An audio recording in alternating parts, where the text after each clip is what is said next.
ಭವ್ಯ ವಿಜಯನಗರ ಸಾಮ್ರಾಜ್ಯದ ಶ್ರೇಷ್ಠತೆಯನ್ನು ಪೆನುಕೊಂಡದಲ್ಲಿ ಹುಡುಕುತ್ತಾ ಹೊರಟಾಗ ನಮಗೆ ದೊರಕಿದ್ದು ಕಲಾತ್ಮಕವಾದ ಈ ಗಗನ್ ಮಹಲ್.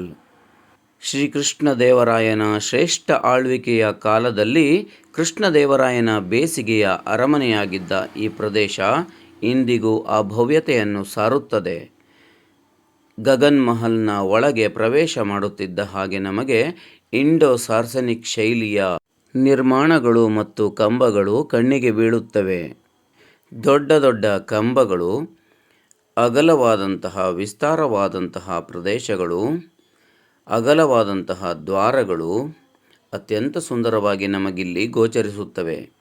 ವಿಜಯನಗರ ಸಾಮ್ರಾಜ್ಯದ ವೈಭವವನ್ನು ಸಾರುವ ಈ ಒಂದು ಬೇಸಿಗೆಯ ಅರಮನೆಯಲ್ಲಿ 1565ರ ನಂತರ ವಿಜಯನಗರ ಸಾಮ್ರಾಜ್ಯದ ಪತನದ ಬಳಿಕ ವಿಜಯನಗರ ಸಾಮ್ರಾಜ್ಯದ ಎರಡನೇ ರಾಜಧಾನಿಯಾದ ಪೆನುಕೊಂಡದ ಈ ಭಾಗದಲ್ಲಿ ವಿಜಯನಗರದ ಅರಸರು ವಾಸವಾಗಿದ್ದರು.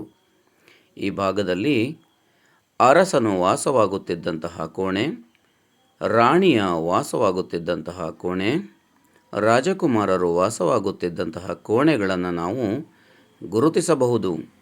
ಅತ್ಯಂತ ತಂಪಾದ ಪ್ರದೇಶವಾಗಿರುವ ಈ ಭಾಗದಲ್ಲಿ ಕೃಷ್ಣದೇವರಾಯನ ವರ್ಣಚಿತ್ರವನ್ನು ಕೂಡ ನಾವು ಕಾಣಬಹುದಾಗಿದೆ.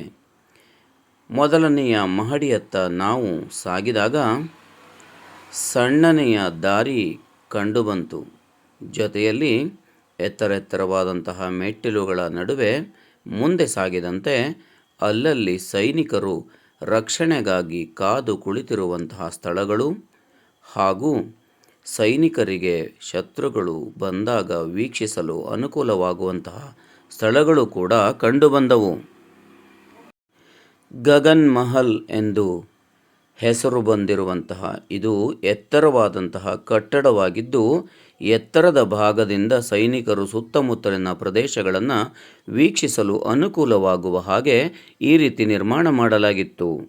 ಇದು ಹಂಪಿಯಲ್ಲಿರುವಂತಹ ಲೋಟಸ್ ಟೆಂಪಲ್ ಅನ್ನು ಹೋಲುವ ಹಾಗೆ ಕಟ್ಟಲಾಗಿದೆ. ಸೈನಿಕರು ವಾಸಿಸಲು ಸೂಕ್ತವಾಗುವ ಹಾಗೆ ಕೆಲವೊಂದು ಕೊಠಡಿಗಳು, ಜೊತೆಯಲ್ಲಿ ದೀವಿಗೆಗಳನ್ನು ಹಚ್ಚಿಡಲು ಸೂಕ್ತವಾದಂತಹ ಪ್ರದೇಶಗಳು ಎಲ್ಲವನ್ನೂ ಕೂಡ ಇಲ್ಲಿ ನಿರ್ಮಾಣ ಮಾಡಲಾಗಿದೆ. ಗಗನ್ ಮಹಲನ ಎರಡನೆಯ ಅಂತಸ್ತಿನ ಮಹಡಿಯಲ್ಲಿ ಕೂಡ ಇಂತಹ ಸುಂದರವಾದಂತಹ ಲೋಟಸ್ ಮಹಲನ್ನು ಹೋಲುವ ವಿನ್ಯಾಸಗಳನ್ನು ನಾವು ಕಾಣಬಹುದಾಗಿದೆ. ವಿಜಯನಗರದ ವಾಸ್ತುಶಿಲ್ಪದ ಭವ್ಯತೆಯನ್ನು ಹೆಚ್ಚಿಸುವಂತಹ ಈ ಗಗನ್ ಮಹಲ್ ಇಂದಿಗೂ ಕೂಡ ತುಂಬ ಸುಂದರವಾಗಿ ನೋಡುಗರನ್ನು ಸೆಳೆಯುತ್ತಿದೆ. ಇದರ ಮೇಲ್ಭಾಗದಲ್ಲಿನ ವಾಸ್ತುಶಿಲ್ಪವನ್ನು ನೋಡಿದಾಗ ಹಿಂದೂ ಮತ್ತು ಇಸ್ಲಾಂ ವಾಸ್ತುಶಿಲ್ಪ ಶೈಲಿಯ ಮಿಶ್ರಣವೆನ್ನಬಹುದು. ಖಂಡಿತ ಭೇಟಿ ಕೊಡಿ. ಧನ್ಯವಾದಗಳು.